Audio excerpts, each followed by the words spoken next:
Hello, this post is on aphantasia, the inability to visualize, and how that affects us artistically and scientifically and politically. Supposedly only a few percent of the population have aphantasia, but I think there is a lot of evidence that the condition exists everywhere. And it depends on your specialization, and it may be getting worse. For example, there are two very different sorts of physicists: those who are capable of visualizing motion and those who cannot. In order to be inclusive, the first language of physics is math, a language which can be understood regardless of visualization ability. Unfortunately, an attitude of supremacy has developed amongst those who have mathematical talent, and I think that in many cases this has arisen to compensate for a visualization deficit. I think there is something similar going on in psychology regarding a theory of mind.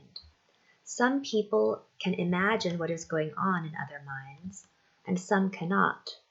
In order to be inclusive, a common language, a common diagnostic language, often called the DSM, has been developed. It can be understood regardless of a person's ability to empathize or to see the mind in a holistic fashion as an organism which requires balance and the comfort narrative brings to disjointed, jagged associations. Perhaps there is something similar going on in literature with respect to cinematic descriptions. Some people can imagine what is going on in a scene with little help, and some require cinematic tropes. In order to be inclusive of those with a theory of mind or visualization deficit, each genre has developed a specialized syntax. Romance, fantasy, science fiction, comic books, they all use a vocabulary which only makes sense within the individual genre. When I look at the toys my children are playing with, I wonder if things are changing in ways we can't even fathom. Are these toys making visualization deficits worse when a child can download an app to do their fantasizing and visualization for them? There's even a Lego toy which allows you to look at your Lego construction and see it through the eyes of an app which has ghosts.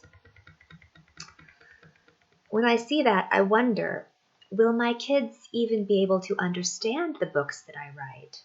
Is it possible for a visualization deficit to become so severe that stories are unintelligible on many levels?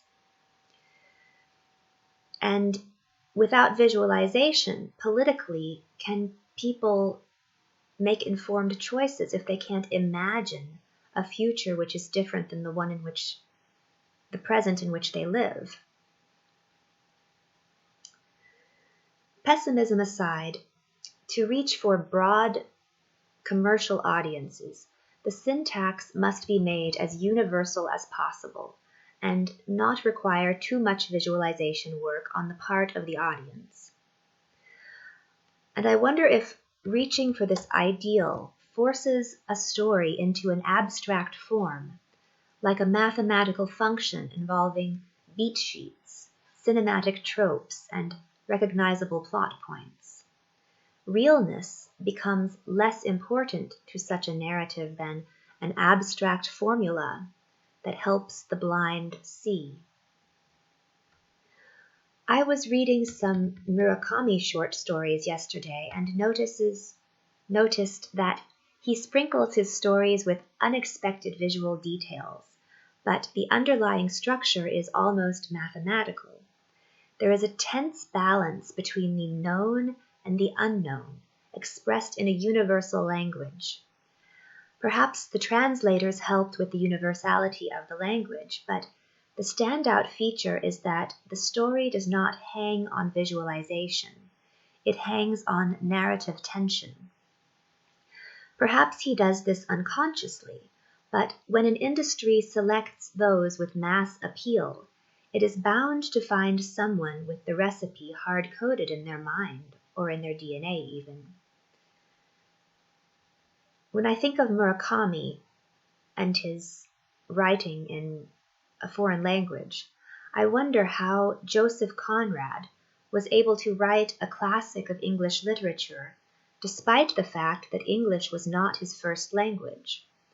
Was it in this inscrutable, shadowy netherworld of a limited syntax that he found his voice? There are no words or images for the heart of darkness he expressed, and yet it found a receptive audience among those with and without aphantasia. This gives me hope that even when the culture develops visualization deficits, there will still be a way to reach them. There are things that we can see but not name, and this is at the heart of creativity and visualization. When we are shackled by the syntax of math, medical diagnosis, or cinematic trope, we are stuck. The reader must put faith in something that he cannot see or name in order to get unstuck, to feel love, to feel inspired, and to be awed by beauty in what can never be fully understood. It is this faith in love and in the divine that is lost when we give away our minds to an entertainment machine or a physics simulation, which does all of the work and requires nothing of us. Unlike an app that spoon-feeds repetitive nonsense, a good novel or a physics book, it makes you work. It makes the blind see. At the same time, some authors produce their power and authority by exploiting people's aphantasia and mystifying them by using unfamiliar language or images to make simple things seem complex. Edmund Burke from the 18th century had this to say on the matter of clarity of vision and communication.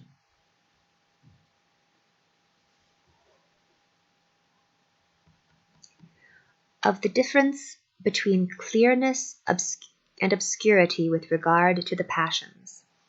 It is one thing to make an idea clear, and another to make it affecting to the imagination.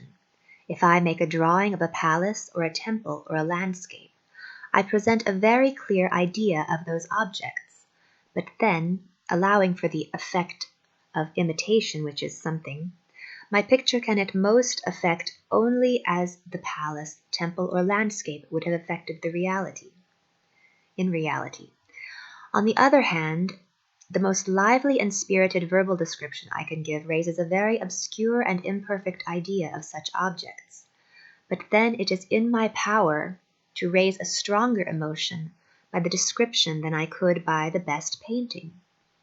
And I think there are reasons in nature why the obscure idea, when properly conveyed, should be more affecting than the clear. It is our ignorance of things that causes all our admiration and chiefly excites our passions. Knowledge and acquaintance make the most striking cause affect but little. It is thus with the vulgar, and all men are as the vulgar in what they do not understand.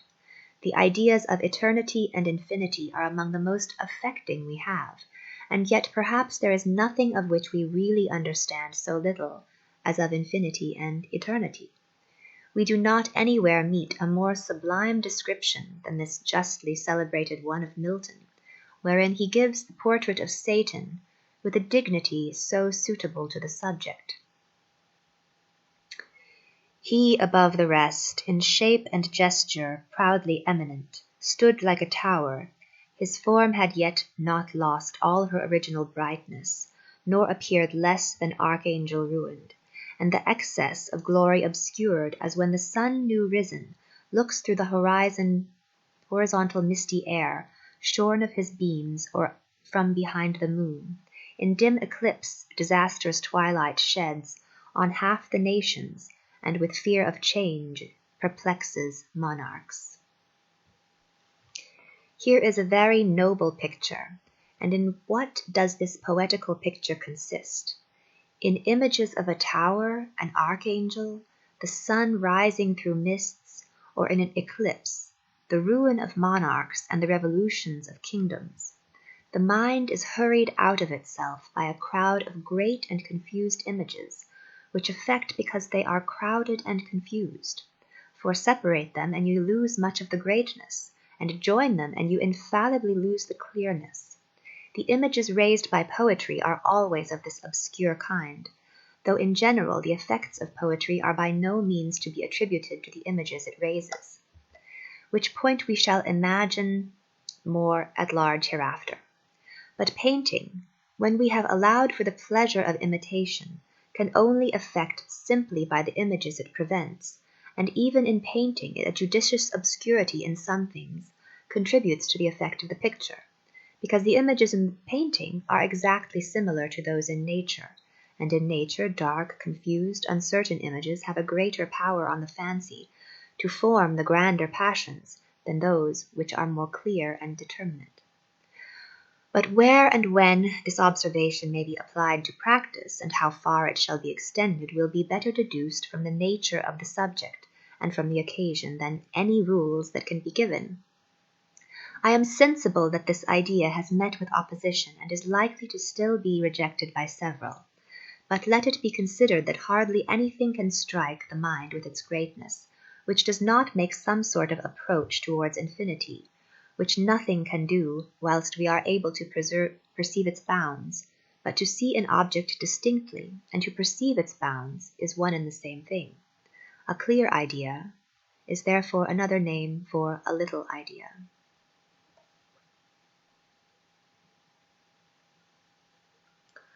A clear idea is another name for a little idea. This man seemed to really like his rhetoric, and he seemed like a person who would laud the obscurity of a gish gallop.